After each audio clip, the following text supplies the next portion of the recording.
16 सितंबर 2017 को आधी रात में बुल्गारियन तट से 60 किलोमीटर दूर और ब्लैक सी की सतह से 2 किलोमीटर नीचे रिमोट से चलने वाले एक व्हीकल ने समुद्र तल का सर्वे किया।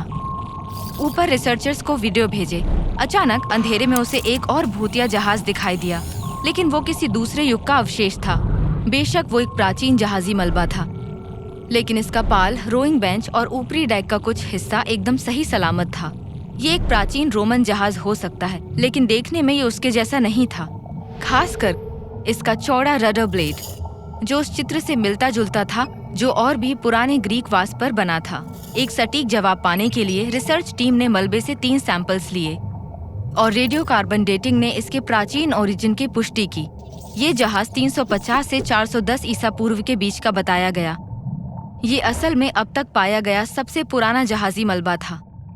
ये प्राचीन ग्रीक जहाज एरिस्टोटल के वक्त ब्लैक सी के तटों से होकर गुजरा था और तब से ये गहराइयों में पड़ा है, जिसे लगभग 2500 साल से ना किसी ने देखा और ना छुआ। ये उन 65 जहाजी मलबों में से एक था जो एक रिसर्च टीम को 2015 से 2017 के बीच ब्लैक सी के तल में मिले थे। दूसरे जहाजी मलबे रोमन, बिजेंटीन और ऑटोमन साम्राज्यों के जमाने के थे और इतनी सदियों के बावजूद वो इतनी अच्छी हालत में बचे हुए हैं। तो ब्लैक सी में इतने सारे संरक्षित जहाज के मलबे क्यों पड़े हैं? इतिहास से पहले ब्लैक सी के आसपास इंसानों की शुरुआती बस्तियां थीं। आखिर में ये कारोबार, युद्ध और साम्राज्य बनाने का गढ़ बन गया, क्योंकि पूर्वी और पश्चिमी यूरेशियन सभ्यताओं में इसकी रणनीति अच्छी थी। हजारों सालों तक व्यापारियों, समुद्री लुटेरों और योद्धाओं का यहाँ से आना जाना रहा और इनके लगातार समुद्र में आने जाने से बहुत से बड़े नुकसान हुए। लेकिन इस इलाके के दूसरे समुद्रों से हटकर ब्लैक सी खास जगह तक गहरा है। वो एक सेमी एनक्लोज्ड बेसिन है। मौसम में बदलावों की वजह से आमतौर पर पानी के एक सीमित हिस्से के अंदर की परतें आपस में मिल जाती हैं, जिससे पानी को ऑक्सीजन मिलती है। लेकिन चूंकि ब्लैक सी यूरोपियन नदी का मीठा पानी और मेडिटेरियन सी के खारे पानी से भरा है, इसलिए इसमें 2 अलग अलग तरह की परतें हैं। गाढ़ा खारा पानी मीठे पानी के नीचे बहता है, जो हमेशा वहीं रहता है, जिसकी वजह से ब्लैक सी दुनिया का सबसे बड़ा मेरोमेक्टिक या अनमिक्सिंग बेसिन बना हुआ है। ऑक्सीजन इसके निचले खारे इलाके तक नहीं पहुंच पाती, जो प्रिजर्वेशन के लिए एक सही एनवायरनमेंट बनाता है और इसलिए ब्लैक सी को दुनिया का सबसे बड़ा पिकल जार कहा जाता है। दूसरे समुद्रों में समुद्री जीव वक्त के साथ चीजों को डिकम्पोज कर देते हैं।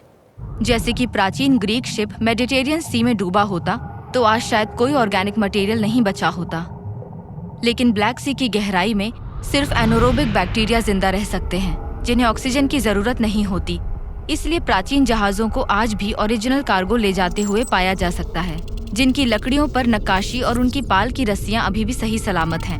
हाल ही में मिली चीजों में मध्यकालीन युग का इटालियन मर्चेंट जहाज भी शामिल है, जो शायद उस वक्त का है जब ब्लैक सी के कारोबार में इटली की मोनोपोली थी। वेनिस के मुसाफिर मार्को पोलो शायद इस तरह के जहाज से फेमिलियर रहे होंगे। वैसे इस तरह के जहाजों ने यूरोप को आधुनिक बनाने में मदद की थी, लेकिन आज के स्कॉलर्स ने इस तरह का पूरा उदाहरण पहले कभी नहीं देखा और ये काफी हद तक सही सलामत था। एक जहाज की नाव अभी भी उसके डेक पर रखी थी, जबकि 7 सदियां बीत चुकी थीं। हाल ही में मिले 65 जहाजों में से कई जहाज बिल्कुल सही सलामत हैं, लेकिन जहां ब्लैक सी की गहराइयों में डेग्रेडेटिव फोर्सेस बहुत कम हैं, वहीं एनोरोबिक बैक्टीरिया धीरे धीरे ऑर्गेनिक मटेरियल को कमजोर कर देते हैं। जब रिसर्चर्स ने डेटिंग के लिए प्राचीन ग्रीक मलबे से एक तख्ता उठाया तो वो अपने ही वजन से टूट गया। जहाज बहुत अच्छी तरह से संरक्षित थे, लेकिन फिर भी वो नाजुक थे, जिसकी वजह से उन्हें सही सलामत सतह पर लाना नामुमकिन हो गया। वैज्ञानिक मलबे से चुनी हुई चीजों को सावधानी से निकालकर उनका अध्ययन कर सकते हैं, लेकिन डूबे हुए जहाज वहीं सही सलामत रहेंगे जहां वो हैं, शायद दूसरे हजारों जहाजों के बीच पानी की गहराई में, जहां वक्त के साथ वो ब्लैक सी की तली पर जम गए हैं। सीखते रहना चाहते हैं? अपने ज्ञान को चुनौती देने के लिए या अनजान चीजों को नए सिरे से जानने के लिए हमारे वीडियोस देखते रहें। सब्सक्राइब करें और उत्सुकता बनाए रखें।